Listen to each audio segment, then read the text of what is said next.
Assalamualaikum warahmatullahi wabarakatuh dan selamat datang di series iTalk yang pada episode kali ini kita akan membahas tentang perbedaan-perbedaan dari jurusan IT yaitu teknik informatika, sistem informasi, dan ilmu komputer.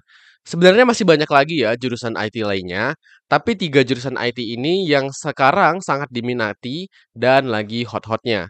Seperti biasa, Minflow mau bagi topik-topik apa saja yang akan kita bahas pada video kali ini.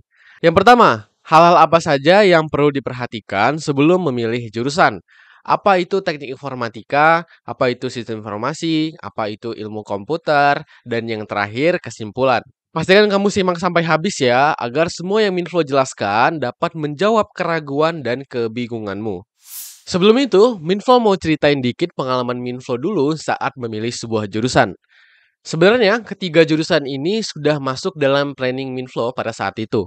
Dulunya pernah apply di Kyoto University Jepang, ngambil jurusan ilmu komputer atau computer science karena alasannya suka matematika dan sudah ada basic programming sejak SMK. Tapi gagal karena sebuah kecelakaan. Terus setelah sembuh, pengen masuk jurusan sistem informasi. Alasannya karena pada saat itu Minflow punya pemikiran kalau semua ilmu teknologi tidak harus dimantapkan di perkuliahan. Jadi adalah tipis-tipis belajar tentang bisnis dan manajemennya. Tetapi karena ketersediaan jurusan sistem informasi di daerah Minflow yang masih belum merata, jadinya nggak masuk tuh. Dan ke pilihan yang terakhir yaitu teknik informatika yang sampai saat ini Minflow masih jalani. Jadi pada saat itu ada beberapa hal yang Minflow persiapkan atau diperhatikan sebelum memilih sebuah jurusan. Yang pertama, minat dan bakatmu. Kamu sukanya di bidang teknologi apa? Website kah? Mobile kah? Desktop kah? Dan sejauh mana pemahaman kamu tentang matematika dan programming? Atau gak jago matematika dan programming, tapi punya niat lebih untuk belajar kedua hal tersebut di perguruan tinggi, nah Minflow saranin gas aja tuh. Yang kedua, karir impianmu. Setelah lulus nanti, kamu ingin menjadi apa? Programmer kah? Engineer kah? Researcher kah? Atau ingin menjadi mentor, guru, atau dosen yang mengajar pada bidang IT? Yang ketiga, prospek karir bidang impianmu. Pastikan jika kamu sudah memilih karir impianmu, misal ingin menjadi AI engineer, kamu harus tahu ke depannya AI ini bakal kepake nggak ya? Sejauh mana orang-orang membutuhkan ketersediaan AI ini, sehingga kamu bisa mengantisipasi tuh apabila terjadinya tech winter. Yang keempat, akreditasi perguruan tinggi. Nah, ini perlu banget ya, karena semakin tinggi sebuah akreditasi perguruan tinggi, maka semakin besar pula kemungkinan kamu diterima di perusahaan-perusahaan besar. Dan tentunya memperindah portofolio atau biomu. Dan yang kelima, fasilitas dan sumber daya. Pastikan di perguruan tinggi pilihanmu memiliki fasilitas yang cukup memadai untuk menunjang pembelajaranmu. Misalnya, kamu ingin mempelajari Android development, tapi terkendala oleh device yang nggak bisa ngeran Android Studio. Nah, kamu bisa belajarnya di laboratorium komputer atau minjam laptop yang sudah disediakan oleh kampusmu. Dan yang terakhir, pengalaman magang yang bakal kamu dapatkan nanti. Lihat kakak-kakak tingkat di perguruan tinggi pilihanmu, sebelumnya mereka magang di mana aja.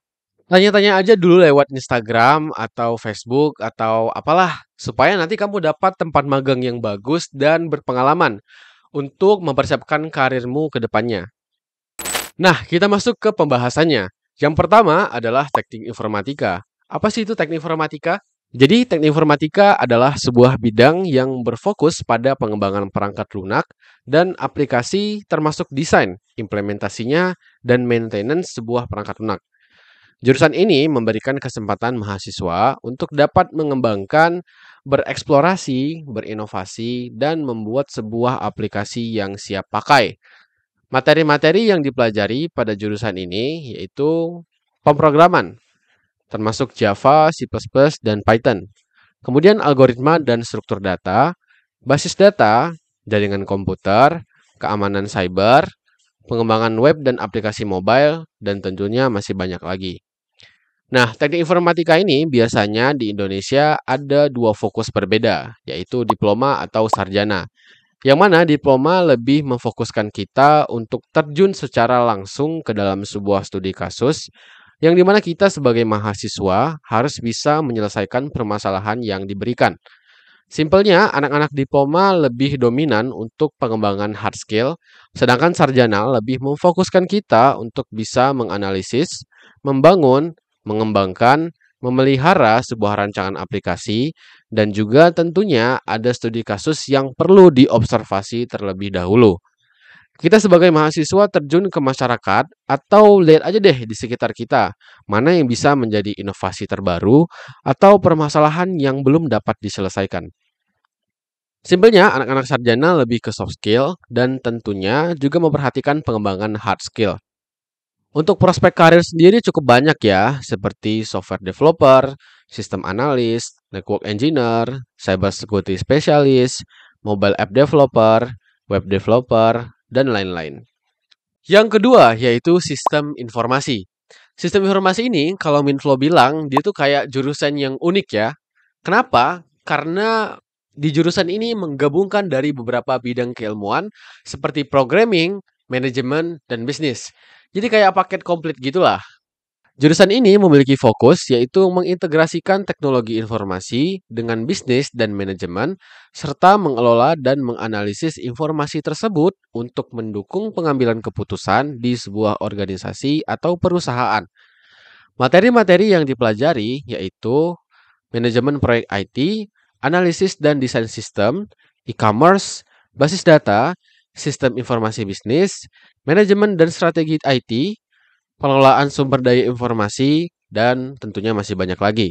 Tentunya lulusan ini menawarkan berbagai prospek karir atau lapangan kerja dalam beberapa bidang seperti IT manager, IT konsultan, bisnis analis, sistem analis, database administrator, dan tentunya masih banyak lagi.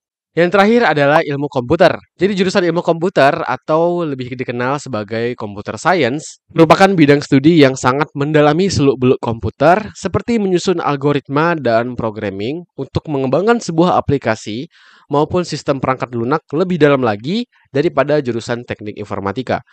Mungkin Minflo bisa bilang kalau jurusan ilmu komputer ini adalah salah satu jurusan tersulit karena salah satu requirement-nya yaitu bisa matematika.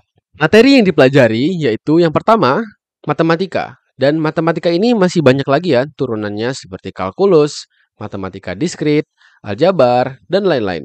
Kemudian basis data, sistem operasi, arsitektur komputer, teori komputasi, sistem cerdas, dan masih banyak lagi.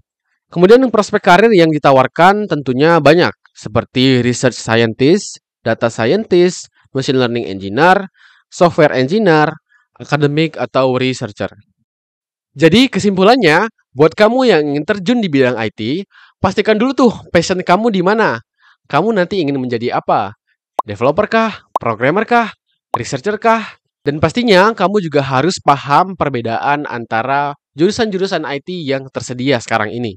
Jadi kalau Minflo kasih perbandingan singkat, misalnya, kamu ingin fokus pada pengembangan perangkat lunak yang lebih teknis dan praktis, Minflo sarankan kamu memilih jurusan teknik informatika. Kalau kamu ingin fokus mendalami dasar-dasar komputasi algoritma dan pengembangan perangkat lunak, Minflo sarankan kamu memilih ilmu komputer atau computer science. Dan kalau kamu ingin mengembangkan sebuah perangkat lunak yang berkombinasi dengan bidang ilmu lain seperti manajemen dan bisnis, sistem informasi merupakan pilihan yang tepat. Jadi hati-hati ya sebelum memilih dan tetap semangat bagi kamu yang akan terjun untuk berkuliah di bidang IT. Oke, dari Minflo itu aja. Jangan lupa share, like, and subscribe. Komen di bawah jika ada hal-hal yang perlu dibahas lagi. Minflo pamit dulu. Assalamualaikum warahmatullahi wabarakatuh.